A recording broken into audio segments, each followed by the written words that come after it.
ഇന്ന് ഞങ്ങൾ പോകുന്നത് എൻ്റെ ഫ്രണ്ട്സിനെ കാണാനായിട്ടാണ്. 1ാം ക്ലാസ് തൊട്ട് ഞങ്ങൾ +2 വരെ ഒന്നിച്ചായിരുന്നു പഠിച്ചിരുന്നത്. ഒത്തിരി നാളായിട്ട് കാണണം, മീറ്റപ്പ് വെക്കണം എന്നൊക്കെ ഇങ്ങനെ പ്ലാൻ ചെയ്യുന്നുണ്ടായിരുന്നു. ഇന്നായിരുന്നു ആ ദിവസം ഒന്ന് ഒത്തു കിട്ടിയത്. അങ്ങനെ ഞങ്ങൾക്ക് എല്ലാവർക്കും അങ്ങോട്ടും ഇങ്ങോട്ടൊക്കെ നോക്കിയിട്ട് ഭയങ്കര സന്തോഷം. ഇതെൻ്റെ കൂട്ടുകാർ തൻസിലയുടെ കൊച്ചാണ്. ഞങ്ങൾക്ക് രണ്ടുപേർക്കും മാത്രമേ കുഞ്ഞായിട്ടുള്ളൂ. ഇതെൻ്റെ ഫ്രണ്ട് ആമിന, അവളുടെ ഇക്കായുമായിട്ടായിരുന്നു അവൾ വന്നത്. ഇച്ചുവിന് പിന്നെ അയക്കാനെ കണ്ടപ്പോഴത്തേക്കും അയക്കാടെ കൂടെ തന്നെയായിരുന്നു ഫുൾ ടൈം. പിന്നെ പ്രത്യേകിച്ച് ഞങ്ങൾക്ക് പരിപാടികളോ കാര്യങ്ങളോ ഒന്നും ഇല്ലായിരുന്നു. ജസ്റ്റ് ഒന്ന് കാണണം, ഫുഡ് കഴിക്കണം, പിരിയണം, ഇതേ ഉള്ളായിരുന്നു. കുഞ്ഞൊക്കെ ഉള്ളതുകൊണ്ട് വെയിലത്തോട്ടൊന്നും ഇറങ്ങാനും പറ്റത്തില്ല. അങ്ങനെ കാറ്റടിക്കാത്ത തന്നെയായിരുന്നു ഞങ്ങൾ ഇരുന്നത്. പിന്നെ പണ്ടത്തെ കാര്യങ്ങളും എല്ലാം ഞങ്ങൾ പറഞ്ഞ് കുറേ നേരം ഞങ്ങൾ സംസാരിച്ചിരുന്നു. അന്നേരത്തേക്ക് ഒരു ഉച്ചയായിട്ടുണ്ടായിരുന്നു. പിന്നെ ഞങ്ങൾ അടുത്തുള്ള ബീച്ച് വ്യൂവിൽ തന്നെയായിരുന്നു കഴിക്കാനും പോയിട്ടുണ്ടായിരുന്നത്.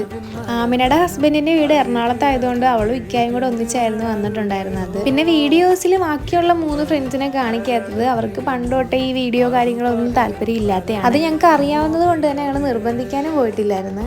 പിന്നെ ഞങ്ങൾ ഓർഡർ ചെയ്തത് ഫ്രൈഡ് റൈസും ചില്ലി ചിക്കനും ആയിരുന്നു. ഫുഡ് കഴിച്ച് കഴിഞ്ഞ് ഞങ്ങൾ തിരിച്ച് ബീച്ചിലോട്ട് തന്നെ വന്നിട്ടുണ്ടായിരുന്നു. ഉപ്പിലിട്ടതൊക്കെ വാങ്ങിക്കാനായിട്ട് വന്നതായിരുന്നു. അതൊക്കെ കഴിച്ചിട്ട് ഞങ്ങൾ